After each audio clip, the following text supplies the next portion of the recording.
A jagged klaxon cut through the air, and the blast doors to the war room slammed shut behind the last of the delegates. Inside, the council chamber was buried in dim blue lighting, every surface of the room dominated by tactical holograms, fleet formations, supply routes, threat projections, all spiraling across a projection dome above the central table like a living storm. Around it, 17 high-ranking commanders from across the Tharnis Alliance stood or floated in tense formation. The air stank of antiseptic and arrogance.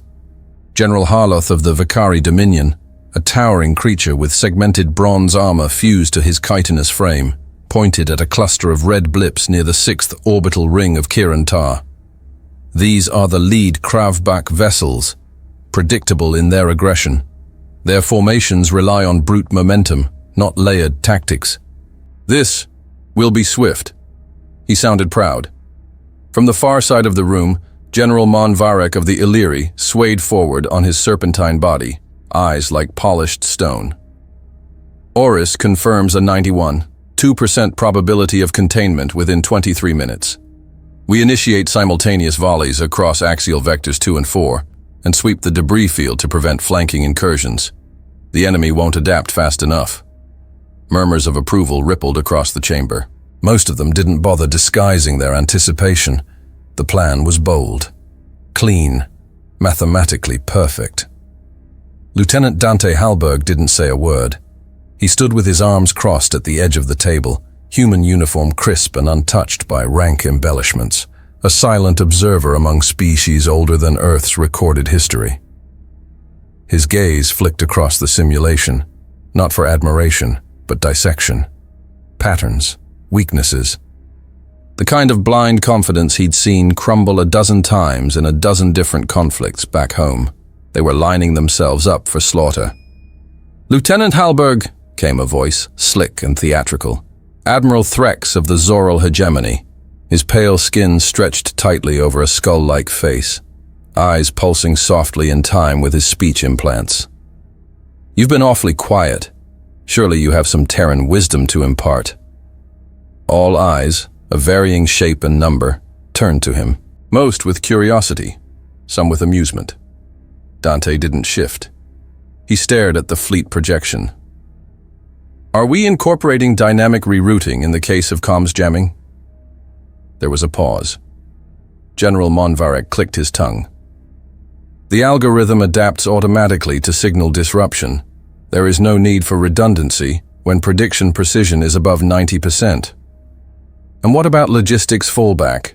Fuel reserves and repair modules are positioned exclusively behind frontline sectors. No overlapping supply vectors." General Harloth's mandibles twitched, either a smirk or a snarl. "Our supply chain is consolidated for efficiency. Your people might thrive on disorder, Lieutenant, but we do not." Dante nodded slightly.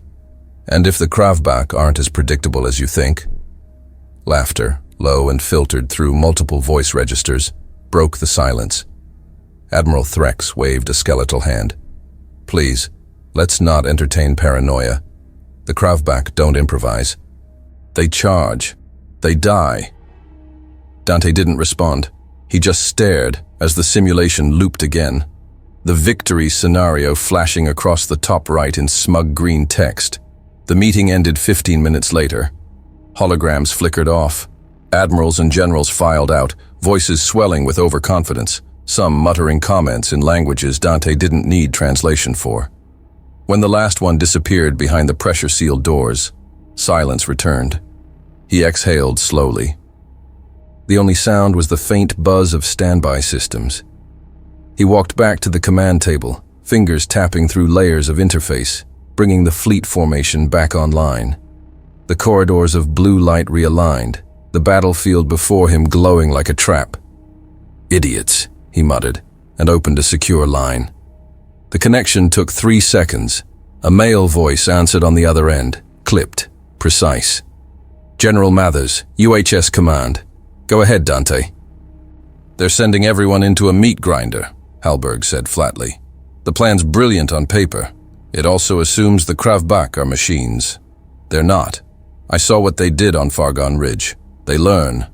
We're listening. They've stacked every supply corridor into a single trajectory. No distributed fallback, no tactical redundancy. And they think the Kravback won't flank because the algorithm says so. A pause, then, understood. What do you propose? I want permission to implement a secondary formation, human only, small force, interception units and stealth interceptors deployed ahead of time. We operate in silence. We wait for the failure. And if it doesn't come, it will. Dante's tone didn't change. Cold, steady, certain. He zoomed in on the simulation, dragging open a vector overlay along the equatorial orbital field of Kirantar. We'll position at these coordinates. When the collapse starts, and it will, we cut their advance in half, isolate their rear formations, and choke their logistics. I want Kazan with me, and I want authority over fallback contingencies once command breaks down, because it will. Approved, came the reply. You'll have full discretion. Report when ready. Hallberg cut the line and stood in silence for a moment. The chamber lights dimmed further, shifting into maintenance mode. He stared at the darkened tactical display, the lingering ghost of the AI-generated plan still shimmering in faint afterglow. He gave a dry laugh, just once, and shook his head. Arrogant bastards, he muttered under his breath. They built a strategy like a damn museum piece. He didn't say anything more, just turned on his heel and walked out. Silence was always the warning. The doors to the torchlight sealed behind Dante Hallberg with a metallic snap. The shift in air was immediate, colder, cleaner, absent of the subtle chemical musk the council chamber reeked of. Human space felt tighter, sharper, like stepping from a courtroom into a cockpit. Captain Yuri Kazan stood near the tactical console, arms folded, face half lit by the projection of the orbital grid. He didn't speak as Hallberg entered. He didn't need to. His eyes asked the question. They approved it, Hallberg said. Kazan raised an eyebrow. They approved your objections? They approved silence, which means they approved nothing, Hallberg replied. He crossed the room, pulled up the battle plan, and began overriding default routing nodes. We're on our own, just like we planned. Kazan stepped forward. So it's that bad? They're stacking ships into kill zones. Consolidated logistics, no fallback routes, rigid formations, all hinged on an AI that assumes the Kravback will behave like a brute force sim. He traced a finger along a corridor marked Delta V. If the Kravback hit here and here, and they will, these sectors will be dead in under 7 minutes. No way to reinforce them. Kazan didn't argue. His eyes followed Hallberg's fingers, reading between the lines. And if we're wrong? He asked. Hallberg stopped, looked at him. Then I've risked insubordination to save a fleet that didn't need saving. A long pause. Then Kazan nodded once. So, what's the plan? Hallberg tapped a command key. A secondary tactical layout unfolded, smaller, angular, with faint blue markers populating across the outer rings of Kirantar. 15 ships, silent deployment. We stay with the rear echelon of the Alliance's main fleet. Just enough to keep us in their comnet without drawing attention. Meanwhile, we place recon teams here.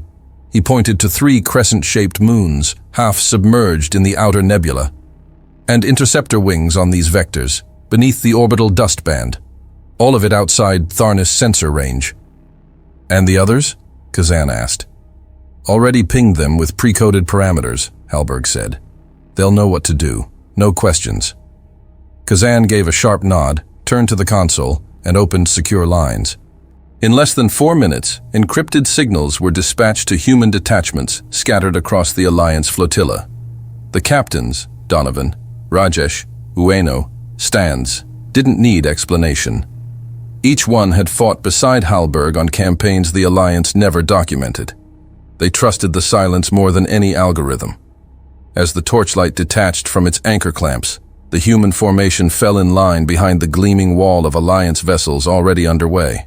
Their engines glowed with excessive power output, broadcast across all channels, a show of force designed more for morale than strategy. Inside the human command bay, the atmosphere was stark contrast. Focused, minimal, no unnecessary chatter. Hallberg stared at the main screen.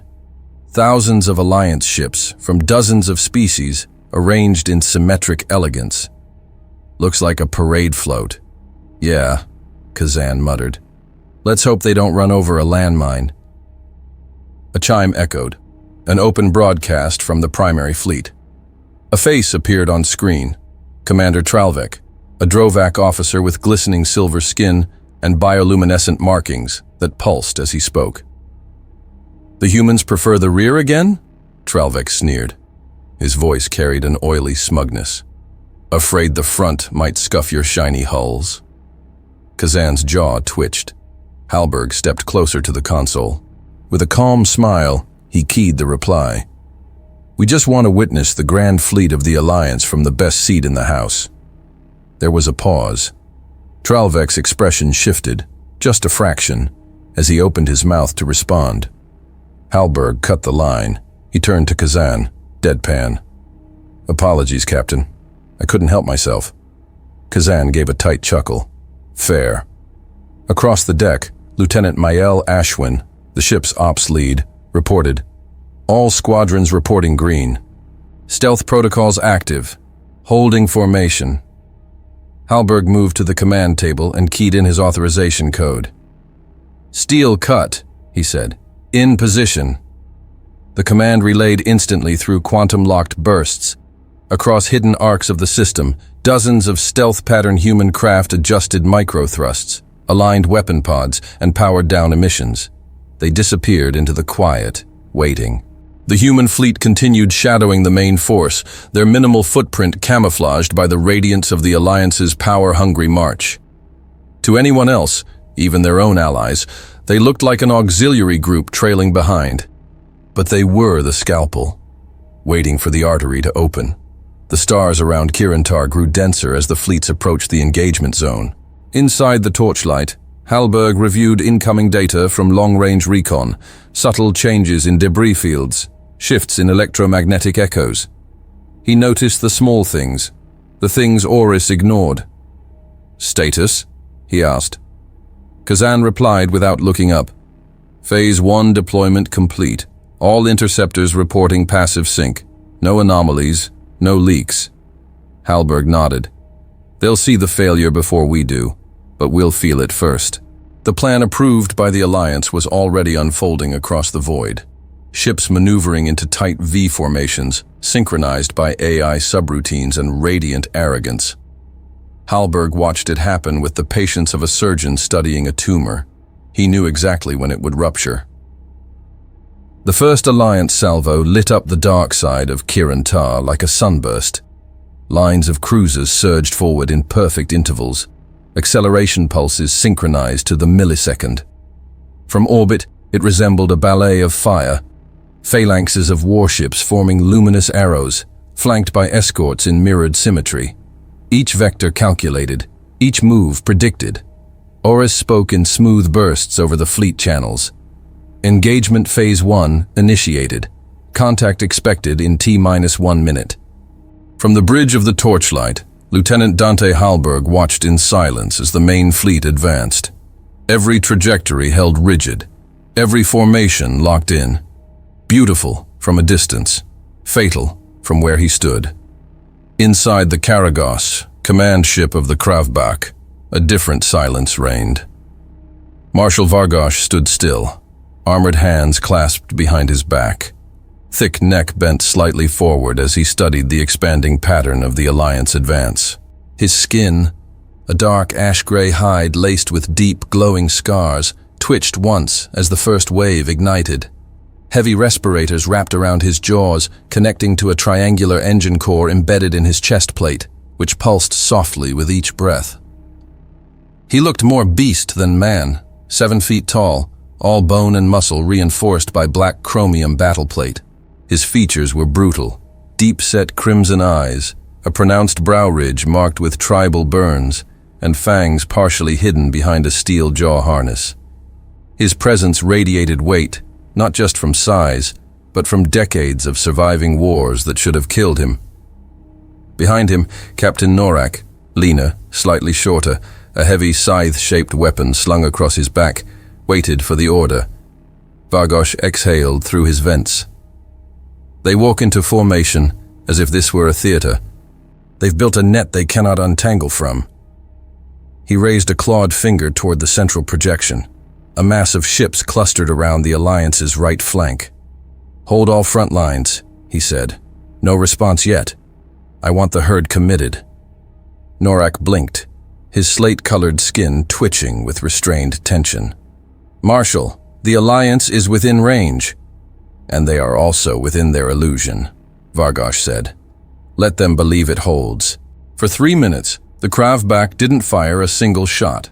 The Alliance closed in, their confidence swelling. On their bridge, Admiral Monvarek hissed orders with a glint of triumph. "They're hesitating. Oris, update threat models." The AI responded, recalculating. Victory probability, 93.7%. Then the first anomaly hit. A scout ship tagged as slow-moving and designated as a non-threat executed a blistering maneuver, skimming across an asteroid shell, using its debris field for cover and disappearing from sensors. Seconds later, 4 similar ships vanished from predicted vectors. Inside the torchlight, Mael Ashwin flagged the readings. Unknown movement patterns near orbital vector 12. No sign of engagement, just disappearance. Hallberg leaned forward. "They're repositioning. No comms, no visual. They're shedding their tail signatures and breaking formation." Kazan turned from his station. "Are they baiting the Alliance?" "No," Hallberg said. "They're flanking." On the Karagos, Vargosh's eyes gleamed as the enemy edged deeper into their own trap. "Now," he said. "Norak, send the Eastern Division through Vector 6 and 9. Full thrust. No pulses. Go silent and fast. Hit them where they didn't bother to look." Norak thumped his fist to his chest and left. Across the battlefield, black Kravbak cruisers, shaped like inverted blades, with jagged hull ridges and glowing crimson veins, accelerated into dead space corridors that had been dismissed by Alliance models. Their engine signatures were cold. Their hulls shimmered with absorption panels. They didn't just appear out of nowhere. They emerged like a waking nightmare. On the Alliance side, Oris hesitated. One by one, the safe routes began lighting up red. "Target units breaking protocol," the AI said, voice losing its sharpness. "Pattern deviation. Target acceleration exceeds threshold. Recalculating." Hallberg didn't move. He watched as Vargosh's plan unfolded. The main flank of the Alliance engaged nothing but shadows. Forward cruisers fired on empty space, their torpedoes intercepted or deflected by decoy pulses. Mael called out, "Satellite feed from Grid Delta just went black." Something hit it, hard. Kazan clenched his jaw. How long before they realize the front isn't the problem? Hallberg's eyes locked on the expanding storm in the rear sector. Too late. In the main Alliance command center, panic began to seep in. A green-skinned Tasari officer shrieked as his console spat out static. "They're not where they should be. Sector Theta is collapsing. Oris, reinitialize. Tactical error. Plan deviated. Plan deviated." The AI's voice stuttered, fragments looping over each other like a corrupted echo. "Shut it off!" barked General Harleth, slamming a chitin-covered fist on the table. The room plunged into momentary darkness as Oris's visual feed disintegrated. The final image it managed to transmit before blackout came from a wide-lens observation drone positioned above the 7th orbital belt. A swarm of Kravbak warships, hundreds of them, surged in synchronized formation, converging on the exposed rear of the Alliance fleet. They weren't charging. They weren't improvising. They were executing. No one on that side had expected it. No one but the human who hadn't spoken in the briefing. Explosions rippled across the void like shattering glass. Within seconds of Oris's collapse, the facade of coordinated strategy crumbled into open confusion. Frigates drifted off formation, unsure whether to press forward or hold. Orders contradicted each other in real time. The Alliance fleet, once an imposing lattice of calculated trajectories, was dissolving in a storm of disarray.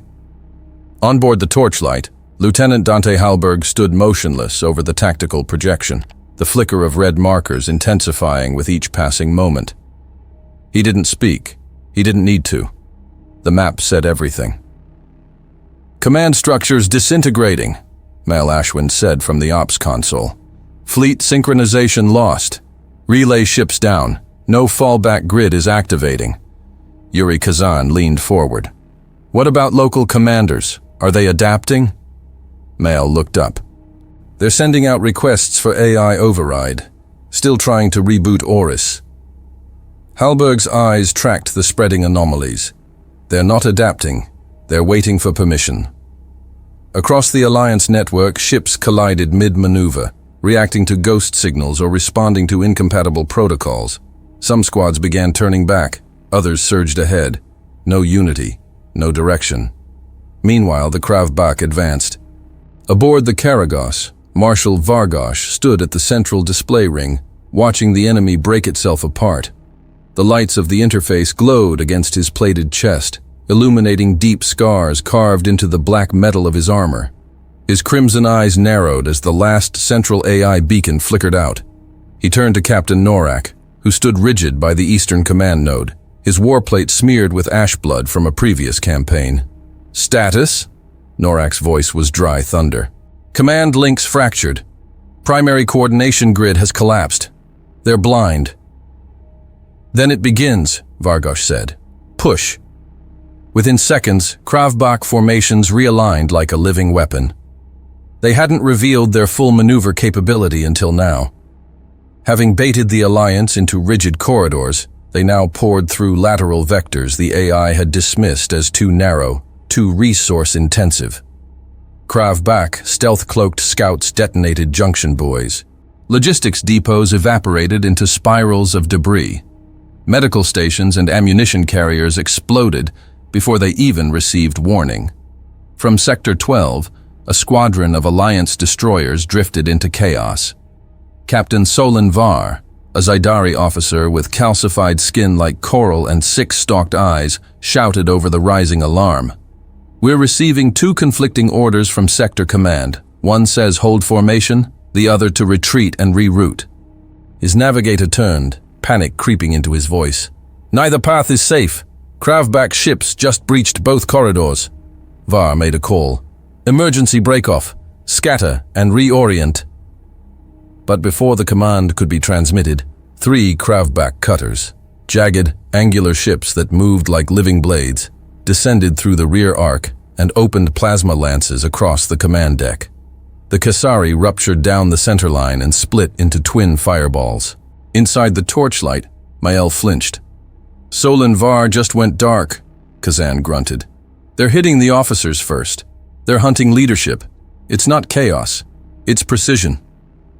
Hallberg's gaze hardened. "Vargosh knows exactly where to break them." The map confirmed it. Vargosh hadn't attacked the line. He attacked the spine, command, communication, coordination. Each Krav Bak strike was a scalpel, not a hammer.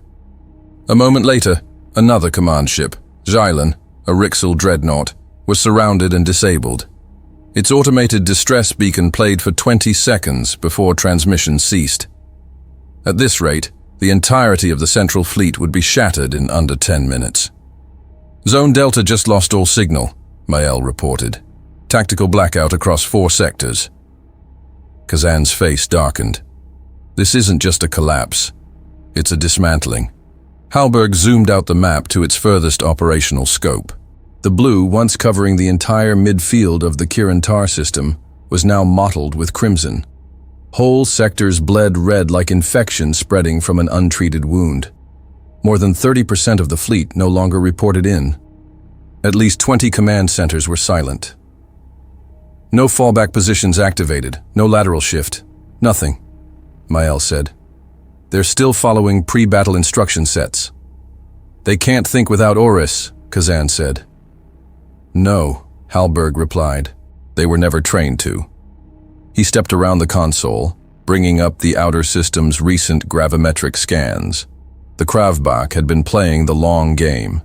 Interference nets were seeded weeks before, decoys positioned around moons and asteroid rings, jamming nodes deployed behind the Alliance's own signal repeaters.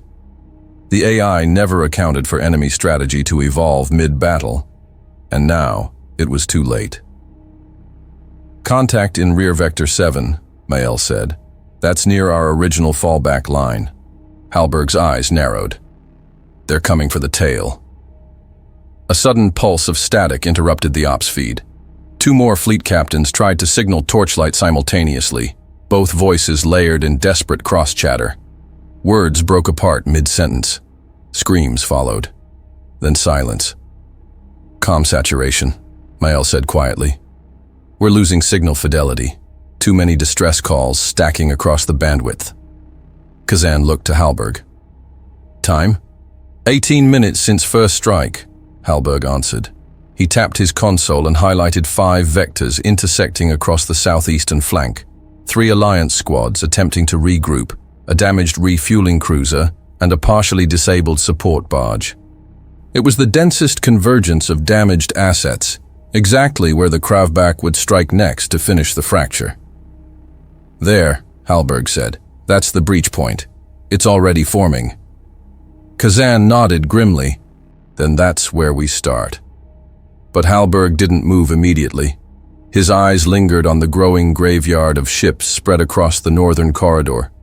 Fragments of once proud vessels drifted in slow arcs, broken, lifeless. Some had never even fired a shot. He clenched his fists behind his back, letting the weight settle in.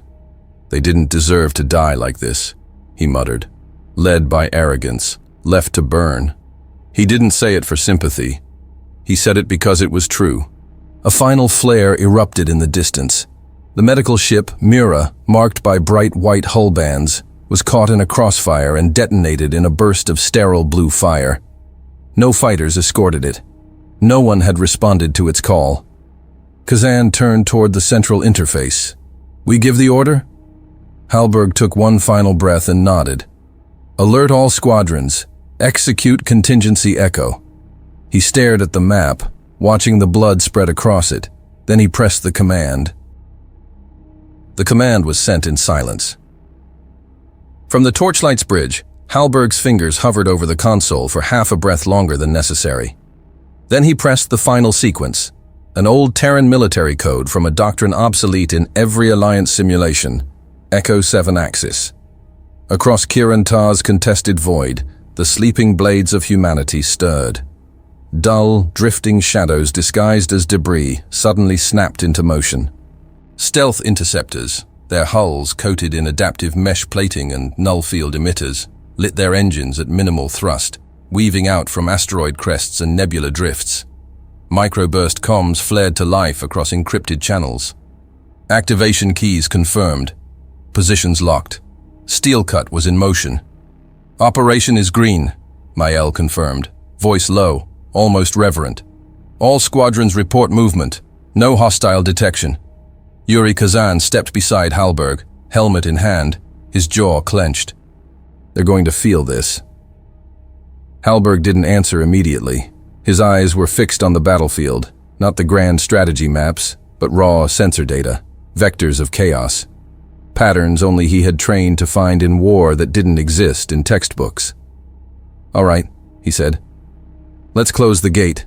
While the Alliance still spiraled in collapse, with half its fleet running blind and its central command silenced, Halberg's contingency swarmed into motion beneath the surface, an invisible tide cutting through the seams of Kravbak control. Far ahead, 3 Kravbak cruisers pursued a broken Alliance destroyer limping across Grid Theta. Without warning, all 3 were hit simultaneously by concussive mines that detonated in a spiraling horizontal arc. The blast pattern didn't aim for destruction, it aimed for destabilization. Their stabilizers buckled, exposing engine cores. Before they could reroute, interceptor teams Alpha 2 and Alpha 6 emerged from the dark behind the nearby asteroid cluster and opened fire with kinetic micro-torpedoes. The cruisers never even returned fire. They folded inward, drifting, broken. "Cut confirmed," Ashwin reported. "First wedge sealed. Minimal human exposure. Kazan turned toward the map. What about the second flank? 10 seconds, Hallberg said. Near the 6th orbital belt, another hidden squadron rose from the shadow of Kirantar's moon. 4 human stealth corvettes darted toward a Kravbak munitions crawler, a massive, slow-moving fortress with armor thick enough to shrug off plasma. But it was never built to defend from below. A cluster of atmospheric drones buried in the moon's dust layer for days, activated in unison and launched upward. High-velocity magnetic lances struck the crawler's lower hull. Then the corvettes struck its ventral systems in tandem, drilling straight through its thermal regulators. The crawler didn't explode. It ruptured. Fire spilled from its belly like a bleeding beast. The supply chain it anchored collapsed instantly. "That's their northern logistics spine," Kazan said. "Gone." Inside the Karagos, Marshal Vargosh stood at the edge of his command dais, crimson eyes narrowing at the new pattern forming. Human ships, where there had been none. Coordinated strikes, where no plan had existed. Captain Norak moved quickly to his side. Unknown fleet signatures, minimal emission, Terran construction, rear deployment confirmed. Terrans, Vargosh muttered. He watched as red lines began to curl across his own maps, interdiction fields closing, support units falling one by one. Adaptive containment pattern, he said aloud, formed from the wreckage itself. Norak frowned. Orders? Vargosh didn't hesitate. Switch all frontline units to rapid response. Break their net. We do not allow the trap to close. But it was already closing. Hallberg had positioned the trap around momentum, not territory.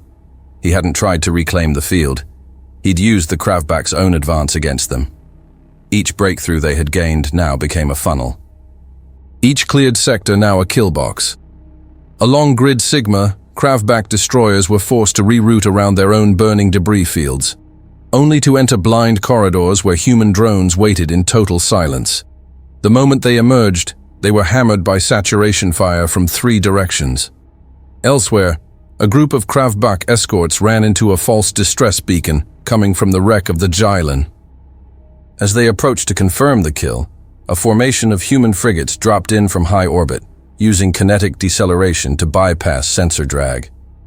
They struck from above, obliterating all 4 enemy vessels before they could turn. Inside the torchlight, Mael's voice came again. "Third ring is holding. Southern wedge confirmed closed." Kazan looked at Hallberg. "That's it."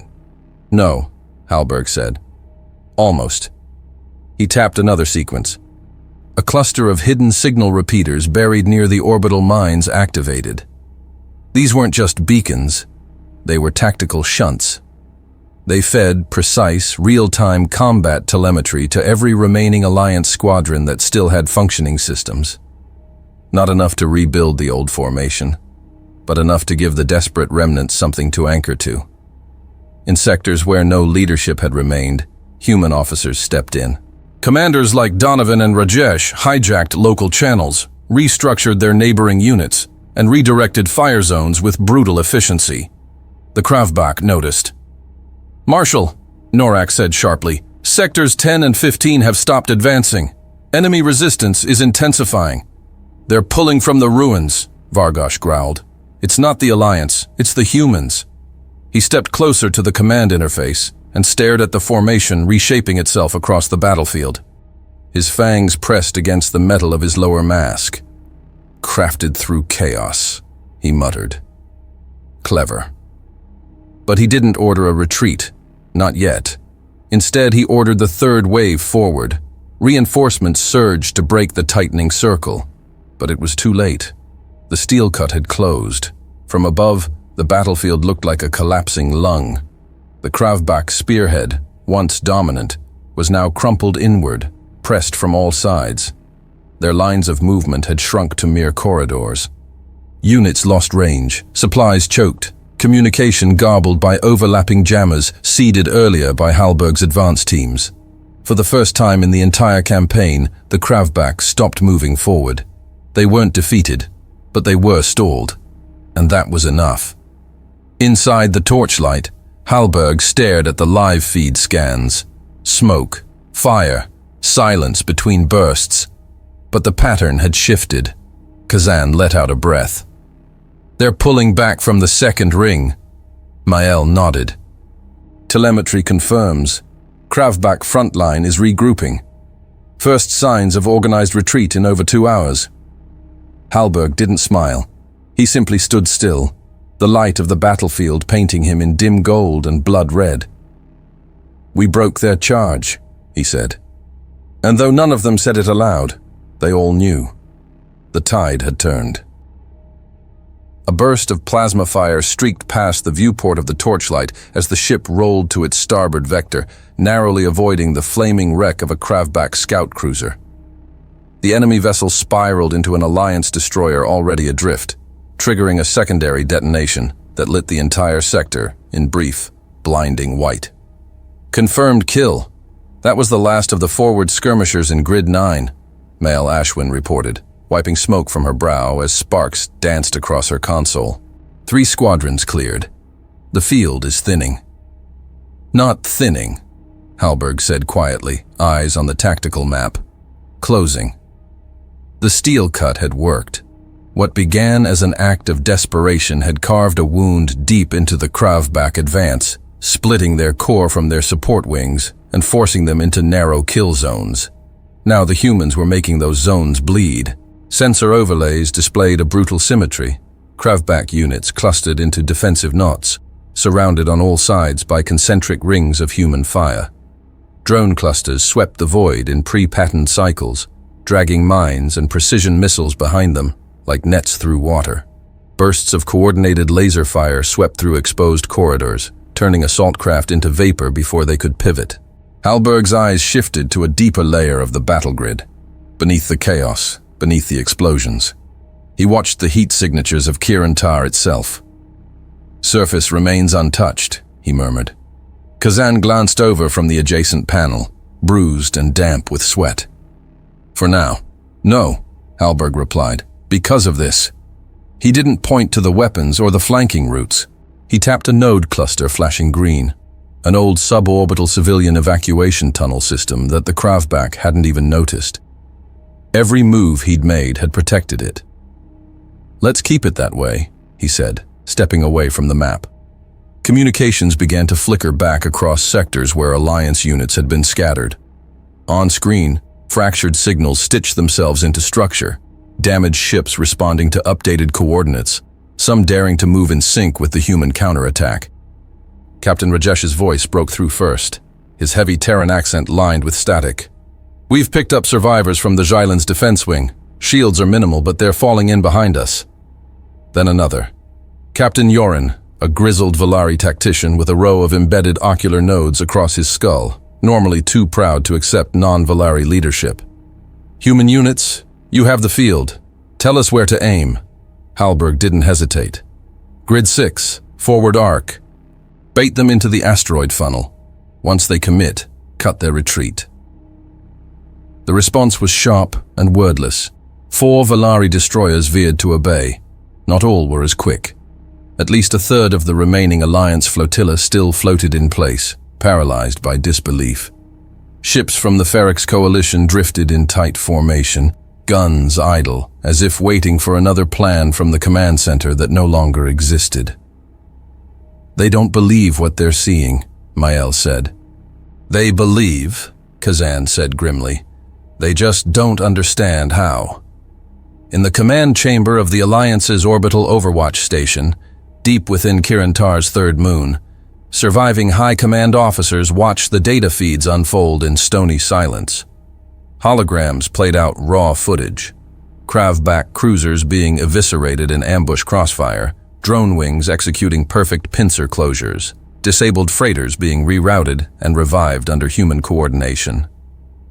Commander Vashtal, a tall, wiry Reltar with slick mottled skin and crystalline ridges across his skull, leaned in, squinting at one name blinking across most uplink reports. "Hallberg." "Who is this Hallberg?" he asked. No one answered, because they all already knew. Down on the field, that name was a signal. Within minutes, Hallberg's command feed had absorbed 27 new squadrons. Alien, human, barely functional. They all synced in. They all followed. "Rear corridor just folded," Mael called. "The Kravbak are consolidating in grids 12 through 16. They're trying to regroup." Hallberg watched the slow knot of enemy vessels drifting toward each other. Their chaotic charge had vanished. What remained was a cold, concentrated mass. "Vargosh is reforming the core," he said. Kazan looked up. "He's not retreating." "No," Hallberg replied. "He's adjusting." On the Karagos, Marshal Vargosh stood at the edge of his command ring, arms behind his back, as Norak read casualty reports. The glow of the red display reflected in the veteran's blood-dark eyes. "We lost 2 supply clusters. Flank regiments Esh and Dural are gone. Interceptor wings have collapsed." "Yet the field holds," Vargosh said, unmoving. Norak's head turned slightly. "Marshal, they hit us hard," Vargosh said. "From behind, from beneath, through wreckage and shadow. But their resources are limited. Their formations are thin. Their speed comes at the cost of endurance." He turned fully to Norak, voice low but absolute. "And they are tiring." On board the Torchlight, Hallberg could feel it too. His command staff worked in near silence now. Every alert was acknowledged, every casualty logged without reaction. Sweat clung to every uniform. Kazan's right arm was wrapped in synthweave after a coolant line burst. Mael's voice cracked once and she didn't comment. And yet the net held. Hallberg rotated between feeds, visual, thermal, gravimetric. Each squadron was one mistake away from collapse, and still they adapted, redirected, improvised, not because they had to, because they had always done it that way. And somewhere, beneath the silence of the war map, he knew Vargosh was watching. "He's not backing off," Hallberg said, almost to himself. Kazan exhaled. "Of course not." Hallberg's eyes moved to the edges of the battlefield, where Kravbak ships lingered just out of reach, reforming, rearming, biding time. "He knows we're bleeding." A red light pulsed at the base of the console. High-mass energy signatures, distant, coordinated. Mael read the screen. Her voice dropped. Multiple spike anomalies, deep orbit. They're cold signatures, hidden reserve fleet. Hallberg closed his eyes for half a breath. "Vargosh has one more move," he said. "And it's coming now." The warning came not from sensors, but from silence. Just beyond the outer rings of Kirantar's orbit, a cluster of Kravbak vessels blinked into existence. No propulsion trails, no broadcast signatures, just mass readings appearing where there had been none. They surged forward in a staggered arc, curving in from above and below the battlefield, punching through gravity wells like spear points.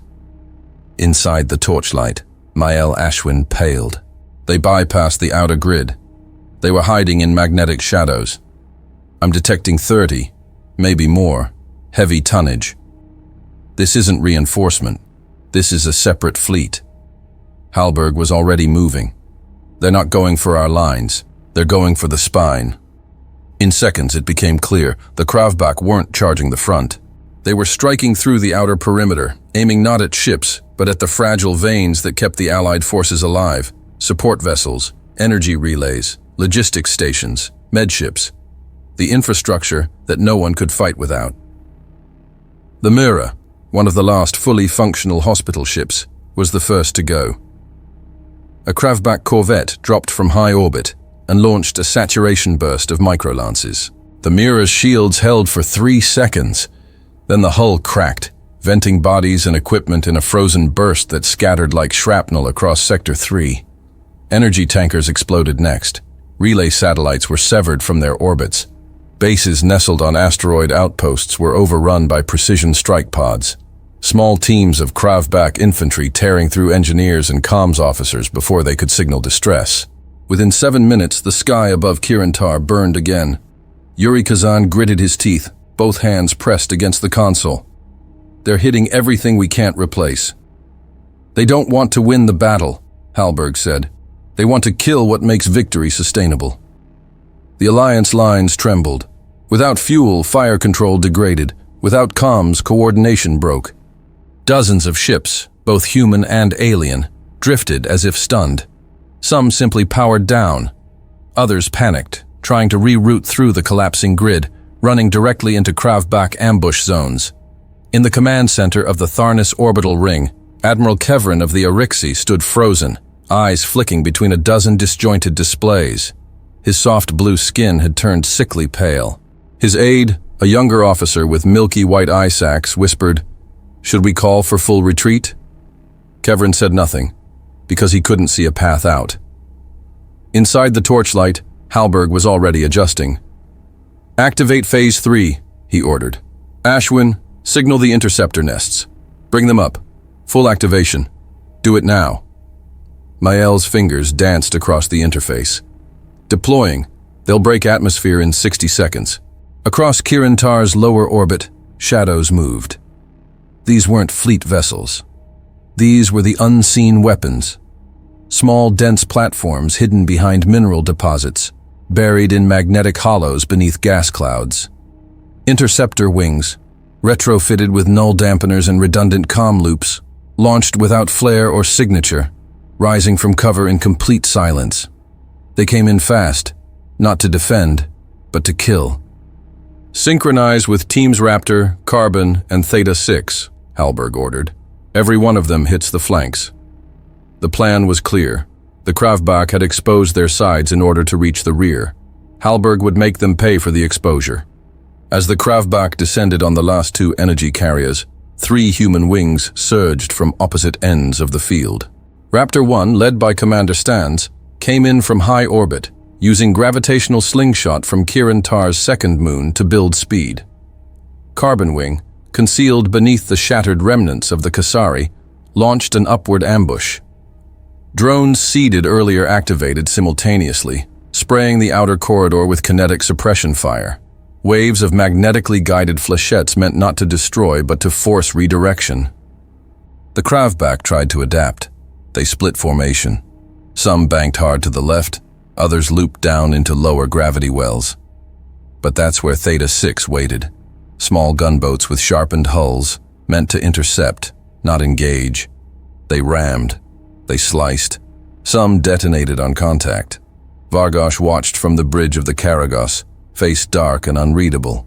"Marshal," Norak reported, "our advance units are losing cohesion." They're orbitals. They had units hidden from the beginning. "Not hidden," Vargosh said. "Held." He turned to the central display. The rear assault fleet, his final move, was now isolated, disconnected from the main force. No resupply, no recall. "They knew we would strike there," he said. Norak's eyes narrowed. "They predicted this?" "No," Vargosh said. "They expected it. That's different." On the field, the counter-offensive grew savage. Human interceptors engaged in point-blank skirmishes. Ships collided on purpose, taking Kravbak engines offline with sacrificial rams. Boarding pods were fired at close range. Hand-to-hand combat erupted on logistics decks, where Kravbak breachers met with defenders armed with only hand drills and repurposed cutting tools. Kazan's voice cracked through comms. "We're losing teams by the minute." "I know," Halberg answered, "but we're not losing ground." One of the last functioning supply barges, Copper 9, was struck along its spine. Half the vessel vented atmosphere. The other half kept running, its crew manually routing energy cells down melted corridors to keep one fusion generator online. They refused to abandon it, and so the platform continued to power half the fleet's rear shields. "They're bleeding us bad," Kazan said. "This is worse than the breach. They're gutting us." "And we're still here," Halberg said. Mael turned, face pale. "Commander Stans's ship is gone." Halberg didn't speak, just watched. Stans's last recorded maneuver had pushed his corvette into the path of a Kravbak torpedo swarm, buying Carbon Wing 3 more seconds to break free and regroup. 3 seconds. Enough for 30 more lives to survive. On screen, the last of the Kravbak's assault fleet faltered. Their formation thinned. They were still trying to push, but their claws no longer cut. Every corridor they entered ended in resistance. Every attempt to flank found another human wing waiting. And finally, they began to fall back. Ashwin reported, voice barely a whisper. "Enemy units disengaging. They're retreating from Grid 4. Hallberg nodded, slow and heavy. Kazan leaned back, covered in grime and blood that wasn't all his. "We held." "No," Hallberg said. "We survived." Then, under his breath, "At a cost." He looked at the names flashing red across his console. So many gone. So many burned into the battle that had no monument. But the enemy was broken, and the stars were quieting. The battlefield had gone still, but the silence was jagged, carved from ash, fire, and blood. Smoke veiled the upper orbit of Kirantar like a mourning shroud. Wreckage floated in slow procession through the stars. Twisted hulls, shattered drones, trails of coolant that shimmered like ghost rivers in zero gravity. Across the command deck of the Torchlight, no one spoke. Not yet. Every man aboard was listening to the quiet. In the distance, the Kravbak were breaking off, not routing, not retreating in panic, just leaving. Hallberg stood at the edge of the main viewport, arms crossed, jaw tight. His gaze locked on a string of Kravbak destroyers pulling away from the outer sectors, engines cold burning to conserve fuel. Fighters peeled back toward heavier ships, escorts tightening ranks, not in fear, but in discipline. On screen, a cluster of Alliance ships, mostly Valari and Siren, began to angle forward, weapons hot. The instinct to pursue was alive and burning in their formations. Maëlle looked up from her console. "Valari command ships are requesting strike authorization. They want to press the advantage." Kazan stepped forward. "We've earned that strike, haven't we?" Hallberg didn't turn around. "No," Kazan paused. "They're exposed, vulnerable. We end them now. It's over for good." Hallberg exhaled through his nose. "No, Yuri, it won't be over. We'll just become them." Silence fell across the deck. Then he turned, slowly, and looked to his men. "We've had enough death for one war. Vargosh did the right thing by calling the retreat. He spared his men from a pointless slaughter. If we chase them now, with our supply lines burned and half our crews bleeding in vacuum suits, we'll make the same mistake the Alliance made at the start." He stepped toward the comms relay. "Stand down." Kazan didn't argue. His silence meant agreement. It always had. Maëlle relayed the command across channels. Slowly, the forward elements of the Alliance halted their thrust. Weapons powered down. Engines slowed. Some captains protested. Others simply obeyed. On the bridge of the Karagos, Marshal Vargosh stood in silence, eyes narrowed as the last of his fleet assembled behind him. The wounds across his armor, jagged impacts, carbon scoring, plasma streaks, glowed faintly under the command lights. Norak stood at his right, face battered, blood soaking his jawline where shrapnel had cut through his respirator during the last push. "They're not chasing," Norak said, watching the Allied lines hold. Vargosh didn't look away from the display. "Of course they're not." He tapped a console. "Open channel, target, human flagship, Torchlight." The comm line snapped to life. Hallberg's screen blinked once, then settled on the image of Vargosh's armored frame, the glow of dying battles reflecting across the bone-forged plating of his mask. His voice came low and calm, without venom, without showmanship. "Lieutenant Hallberg." Hallberg straightened. "Marshal, you orchestrated this." "I did." Vargosh gave a single nod, the movement deliberate. "It has been centuries since I faced a mind that didn't rely on machines to think. You did not hide. You did not bait. You outmaneuvered." Kazan stepped beside Hallberg, arms crossed, saying nothing. "I expected another child of Empire," Vargosh continued, "a strategist by simulation. Instead, I met a man who understands war the way it was meant to be understood, through exhaustion, risk, and sacrifice." He leaned forward slightly. "I respect that. You didn't need deception, just precision and grit. Hallberg didn't flinch. You held back from the surface, from Kirantar. You could have wiped them out to buy time, but you didn't. They were not warriors, Vargosh said simply. Just people. My quarrel is with your fleets, not your civilians. A quiet beat passed. Hallberg gave a small nod. Then maybe we both proved something today. Vargosh's eyes narrowed, but not with anger. I now understand the truth of your kind. You are not fast, not many, not overwhelming, but you are relentless, adaptable, dangerous, and I confess. He let out a quiet grunt, the closest thing his species had to a chuckle. I look forward to facing you again. Hallberg met the gaze on the screen. Come when you're ready. Vargosh straightened. I will. He looked past the frame, at Kazan. You fought well, Captain. Kazan gave a sharp nod. So did you, Marshal. Vargosh's mouth twisted into something that might have been a grin. Be prepared, humans. The next time, I will not underestimate you. Then the line cut. Moments later, the Kravbak ships vanished in coordinated jump sequence, one by one, slipping into deep space with precision burns that took them beyond sensor range in under 3 minutes. The war was over, but the damage remained. Inside the Tharnas command station, high above the dark side of Kirantar, a room full of stunned alien officers stood before a playback feed. Tactical maps overlapped live footage. Every maneuver Hallberg had ordered, every defensive hold, every precision strike. It was all there, recorded in grim clarity.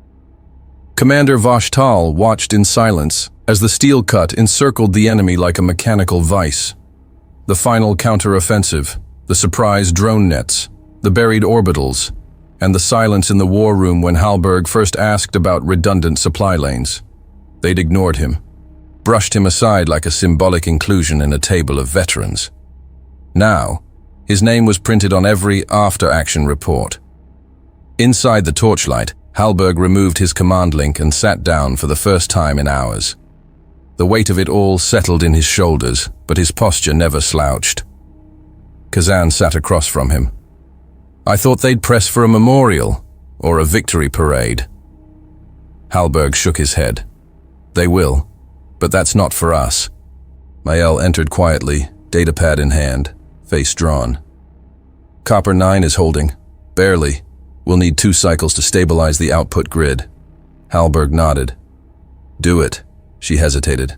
We lost over 60% of human interceptors. Kazan looked away. Hallberg didn't. We bought them time. That's what we came here to do. Ashwin gave a quiet nod and left the room. For a long moment, no one spoke. Then Kazan said, You know what they'll remember? Hallberg looked up. Kazan continued. The silence. During the briefing. When you didn't speak. Hallberg gave a dry smile. That was the warning. Above them, the stars over Kirantar shimmered with debris and light, but for the first time in days the system was safe. Hey, you're still here. That's awesome. Hope you had a great time with the story. Remember to hit the like and subscribe buttons. It really makes a huge difference to the channel. And hey, I've got something else for you. I've chosen another story that I think you'll really enjoy. Just click the card right here, or hit this one to jump into the full playlist. See you in the next one.